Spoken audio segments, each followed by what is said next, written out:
Hello, good morning class. कैसे हो सब लोग? बढ़िया, वेरी गुड। आज हमारा जो 12th क्लास का एक न्यू चैप्टर है कंपनी अकाउंट्स बोल के, तो आज हम वो स्टार्ट करने वाले हैं। बिल्कुल न्यू चैप्टर है।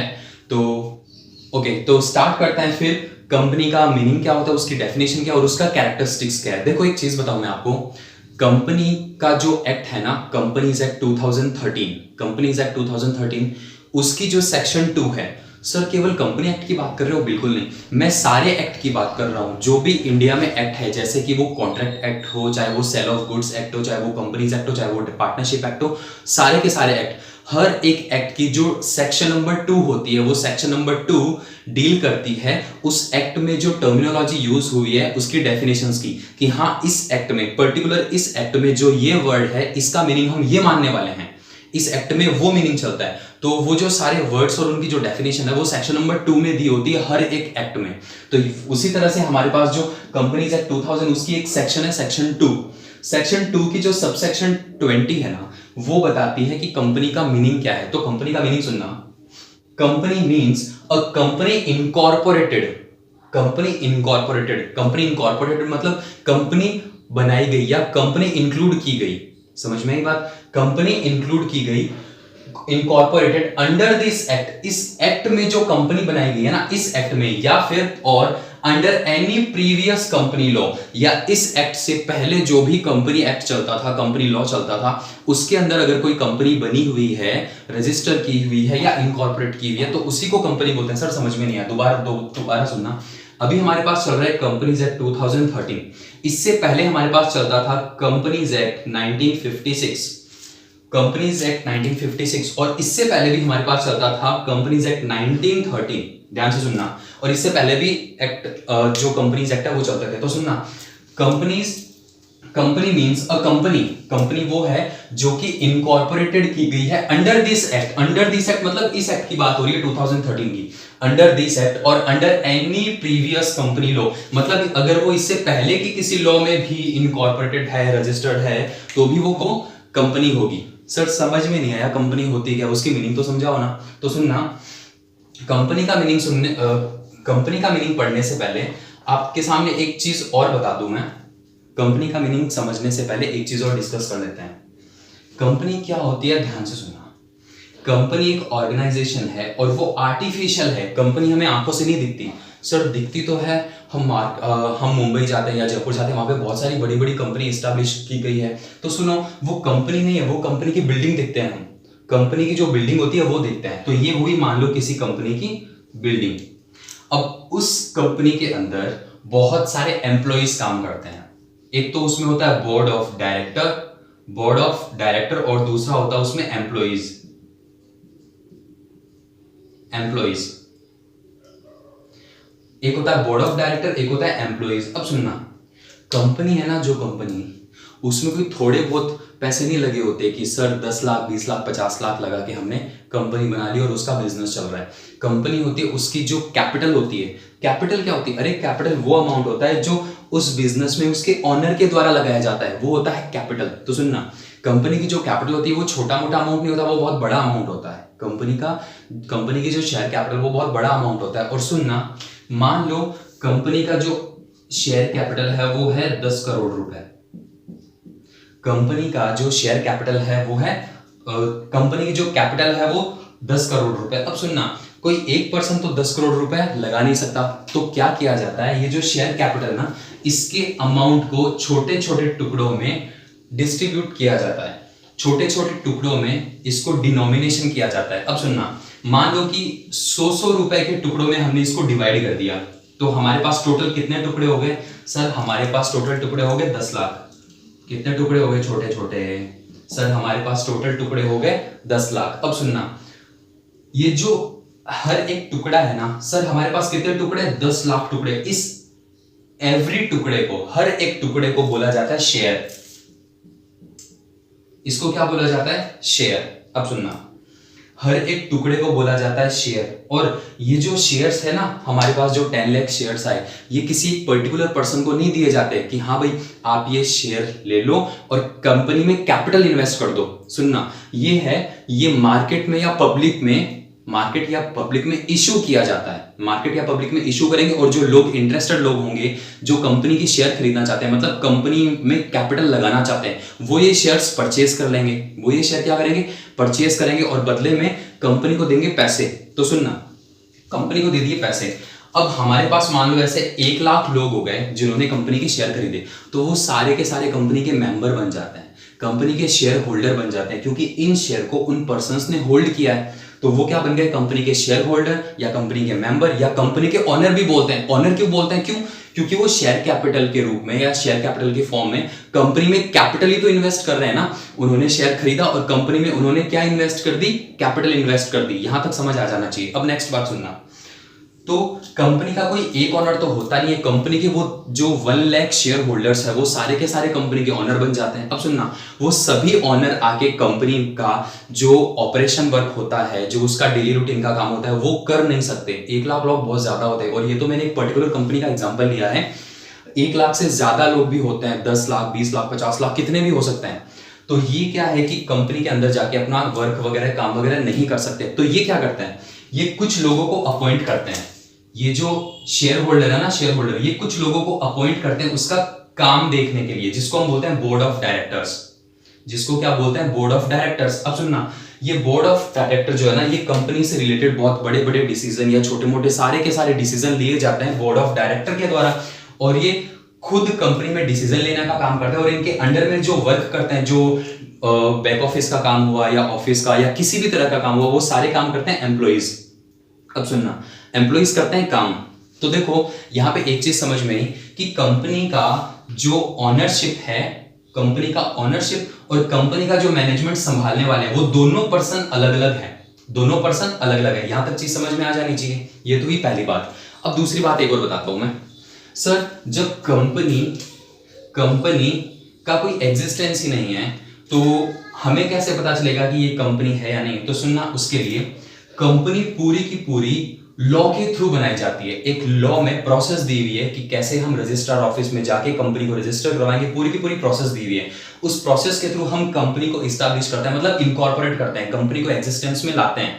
अब सुनना, कंपनी पूरी की पूरी अलग है इसके बोर्ड ऑफ डायरेक्टर से और इसके शेयर होल्डर से। कंपनी पूरी अलग चीज है। देखो इसकी डेफिनेशन को समझते हैं हम। प्रोफेसर हैनी था, उन्होंने एक definition the, a company is an artificial person. क्या कंपनी आपको आंखों से दिखता है क्या? नहीं सर, उसकी बिल्डिंग दिखती है, उसके एम्प्लॉइज दिखते हैं, आंखों से नहीं दिखता बिल्कुल भी। और ये क्या है कि लॉ के थ्रू बनाया जाता है, इसलिए हम इसको आर्टिफिशियल पर्सन कहते हैं। A company is an artificial person created by law, और इसे लॉ की प्रोसेस के थ्रू बनाया जाता है। Created by law having a separate entity, वो बिल्कुल अलग एंटिटी है। उसका अपने मैनेजर से, उसके जो मैनेजमेंट संभालने वाले उसके ऑनर है, उससे बिल्कुल एक सेपरेट लीगल एंटिटी है। ठीक है, तो सेपरेट एंटिटी है with perpetual succession and a common seal. ये जो परपेचुअल सक्सेशन और जो कॉमन सील है वो मैं अभी इसकी कैरेक्टरिस्टिक्स में डिफाइन करूंगा, एक्सप्लेन करूंगा। तो ध्यान से सुनना।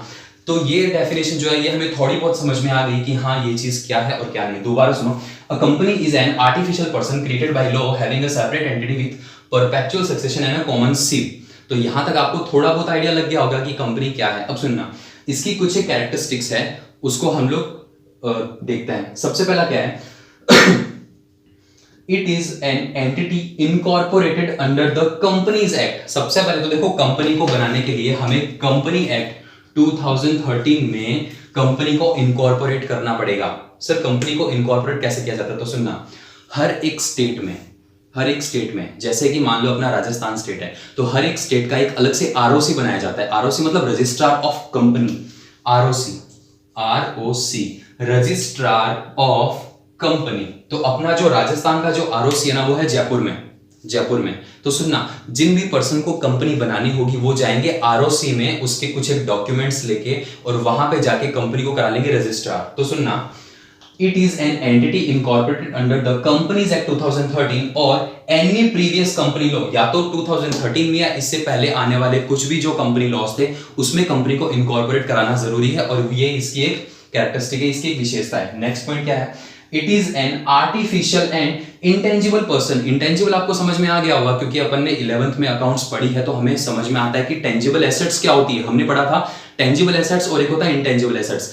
टेंजिबल एसेट्स वो होती है जो आंखों से दिखती है, जिसको हम टच भी कर सकते हैं, और इंटेंजिबल होती है जैसे कि goodwill, patent, trademark, copyright, software और लाइसेंस वगैरह। ये सारी चीजें क्या होती है कि एसेट्स तो होती है लेकिन हम इनको आंखों से नहीं देख सकते। उसी तरह से ये एक इंटेंजिबल पर्सन है, जो कंपनी है वो एक इंटेंजिबल और एक आर्टिफिशियल पर्सन है जिसको लॉ की प्रोसेस के थ्रू बनाया जाता है। नेक्स्ट पॉइंट क्या है? Entity of a company is separate from its member. ये जो एंटिटी है ना कंपनी की, ये जो कंपनी है ये बिल्कुल बिल्कुल सेपरेट है इसके मेंबर से। मैंने बताया था इसको मेंबर बोलते हैं, इसको मेंबर बोलते हैं, इसको बोर्ड ऑफ डायरेक्टर्स बोलते हैं। तो सुनना, entity of a company is separate from its member. Company अलग और उसके मेंबर अलग, उनको कभी भी जोड़ के नहीं बोला जा सकता। सुनना, मान लो कंपनी ने कोई फ्रॉड कर दिया, कंपनी ने क्या कर दिया, कोई फ्रॉड कर दिया, तो क्या हम उसके मेंबर को जाके ढूंढते फिरेंगे, उनको पकड़ते फिरेंगे कि हाँ भाई आ जाओ आपकी वजह से ये? अरे उन मेंबर्स को क्या पता, समझ आ रही है बात? उनको क्या पता? मान लो मैंने किसी कंपनी का, मैंने रिलायंस का शेयर खरीद लिया, तो मैं उस कंपनी का ओनर बन गया, उसका मेंबर बन गया। अब मान लो उस कंपनी ने कोई फ्रॉड कर दिया, तो क्या जो गवर्नमेंट है, पुलिस वाले, वो मुझे ढूंढते फिरेंगे क्या कि भाई वो नितिन उपाध्याय कहाँ गया, उसने शेयर खरीदे थे? ठीक है। तो और उसी तरह से मान लो कि किसी शेयर होल्डर ने या मेंबर ने कोई फ्रॉड कर दिया, तो उस चक्कर में कंपनी को थोड़ी ना पकड़ेगी, जो गवर्नमेंट है वो उस कंपनी को थोड़ी ना पकड़ती फिरेगी कि वो कंपनी का है, उसका ओनर था वो। समझ में आ जानी चाहिए बात। नेक्स्ट पॉइंट है, a company has perpetual succession. देखो ये क्या होता है, सुनना, कंपनी के शेयर होल्डर कितने थे? 1 लाख शेयर होल्डर्स थे। मान लो इसमें से कुछ एक शेयर होल्डर की डेथ हो गई और कुछ एक शेयर होल्डर है वो इंडिया छोड़ के बाहर चले गए, कुछ भी हो गया, तो क्या कंपनी बंद हो जाएगी क्या? क्योंकि उसके ऑनर तो भाग गए, छोड़ गए, उनकी डेथ हो गई? बिल्कुल नहीं। सुनना, अगर ये सारे के सारे 1 लाख शेयर होल्डर की डेथ हो जाती है, मान लो भूकंप आ गया, कुछ भी हो गया, इनकी डेथ हो जाती है, तो भी कंपनी और उसका बिजनेस कंटिन्यूअसली चलता रहेगा, कंपनी पे उसका कोई फर्क ही नहीं पड़ने वाला। क्यों?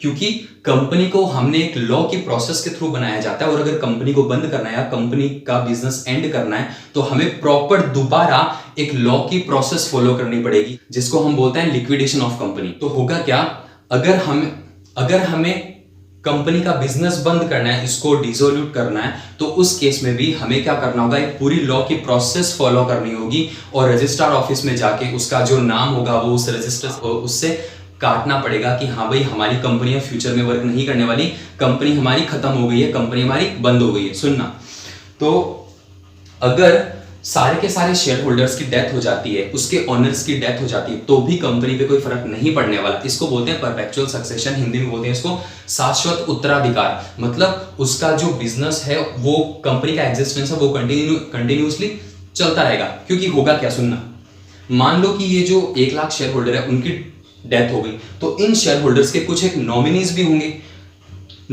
होंगे। इनकी डेथ होने के बाद जो कंपनी के ओनर है वो नॉमिनीज बन जाएंगे। समझ आ रही है बात? और ये तो था पहला रीजन। और दूसरा रीजन ये है कि इसे एक लॉ की प्रोसेस के थ्रू ही खत्म किया जा सकता है, ऐसे कंपनी बंद नहीं होने वाली। तो ये हुआ हमारा क्या, परपेचुअल सक्सेशन। यहां तक समझ आ गया होगा परपेचुअल सक्सेशन क्या होता है। अब देखो नेक्स्ट पॉइंट की बात करते हैं, in a company limited by share. सुनना, अगर मैं लाइबिलिटी की बात करूं तो लाइबिलिटी के अकॉर्डिंग कंपनी 3 तरह की होती है।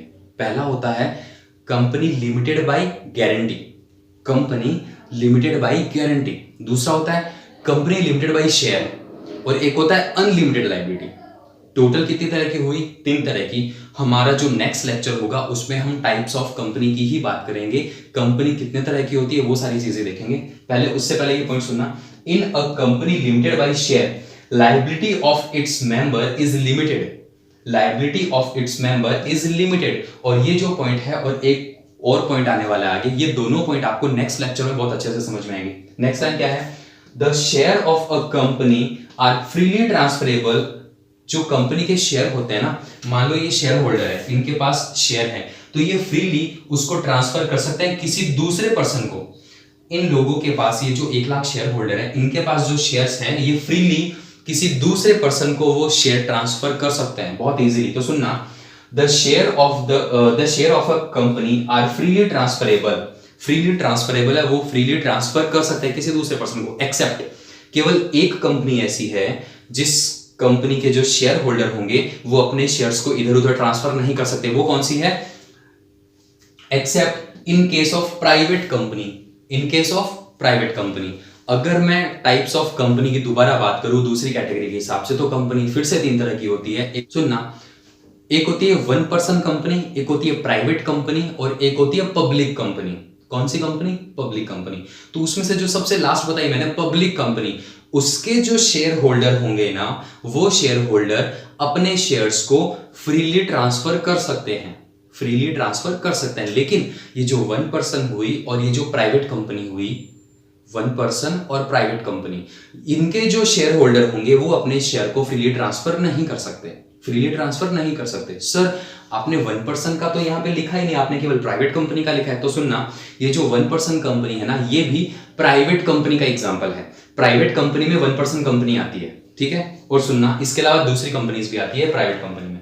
तो लाइन क्या थी? The share of a company are freely transferable. अभी मैंने बताया जो पब्लिक कंपनी के शेयर होल्डर होंगे वो अपने शेयर को फ्रीली ट्रांसफर कर सकते हैं, accept in case of private company. Private company के जो शेयर होल्डर होंगे वो अपने शेयर को फ्रीली ट्रांसफर नहीं कर सकते। नेक्स्ट पॉइंट क्या है?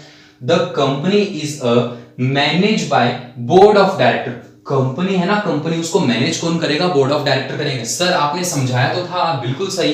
तो बोर्ड ऑफ डायरेक्टर करेंगे, elected by the share holders. ये जो शेयर होल्डर है ना, शेयर होल्डर, ये इलेक्ट करेंगे, ये अपॉइंट करेंगे बोर्ड ऑफ डायरेक्टर को। ये पॉइंट समझ में आ जाना चाहिए। नेक्स्ट पॉइंट क्या है?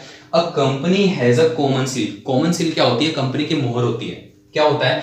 कंपनी खुद तो अपने सिग्नेचर कर नहीं सकती कि हाँ भाई मैं सिग्नेचर कर रही हूँ और मेरी तरफ से ये जो भी आप प्रोजेक्ट या लोन ले रहे हो या कुछ भी कर रहे हो वो ओके है, तो आप लोन ले सकते हो। बिल्कुल नहीं। कंपनी की एक होती है कॉमन सील। कंपनी की क्या होती है? एक कॉमन सील होती है, उसी को कंपनी के सिग्नेचर माना जाता है। समझ आई ये बात? जब भी जरूरत होगी कंपनी के सिग्नेचर करने की या कुछ और, तो उस कंडीशन में कॉमन सील की मोहर लगाई जाती है। ये चीज समझ आ जानी चाहिए। तो बताओ आप मुझे एक बात, आपको कंपनी का मीनिंग समझ में आया अच्छे से?